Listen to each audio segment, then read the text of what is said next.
كلنا بنمر بأوقات صعب، ويمكن الصعب فيها أكتر بكتير من الفترات المريحة والسهلة.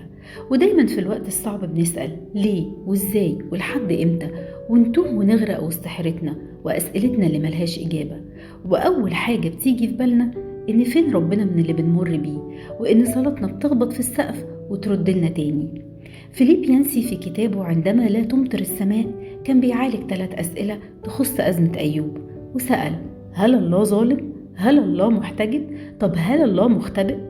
الحقيقة إن الله لا ظالم ولا محتجب ولا مختبئ، لكن أوقات يسمح بتجربة صعبة يختبر فيها إيماني، واللي كنت بقوله من شعارات في الأوقات المريحة. هل كان إيماني أصلي ولا مزيف، ولا بدبدب في الأرض وأقول مش لاعب؟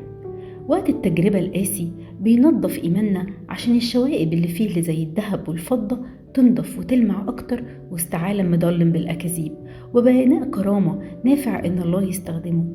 في عبرانيين بيقول إن الله حامل كل الأشياء بكلمة قدرته، يعني متحكم في الكون وقوانينه بكلمة واحدة منه، وبنفس القدرة والقوة والسيادة اللي بيحكم بيها الكون متحكم في حياتي وحياتك.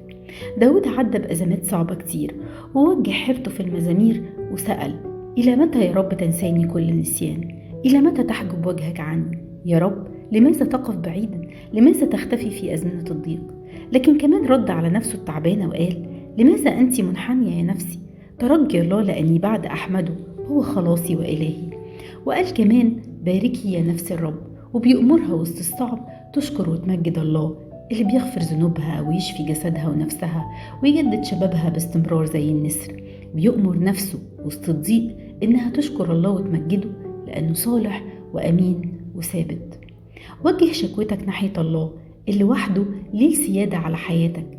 يمكن ما تفهمش ليه ده بيحصل، لكن الأهم افهم الدرس وعيش الكلام اللي كنت بتقوله وانت في الحتة المرتاحة وقت الضيق والصعب.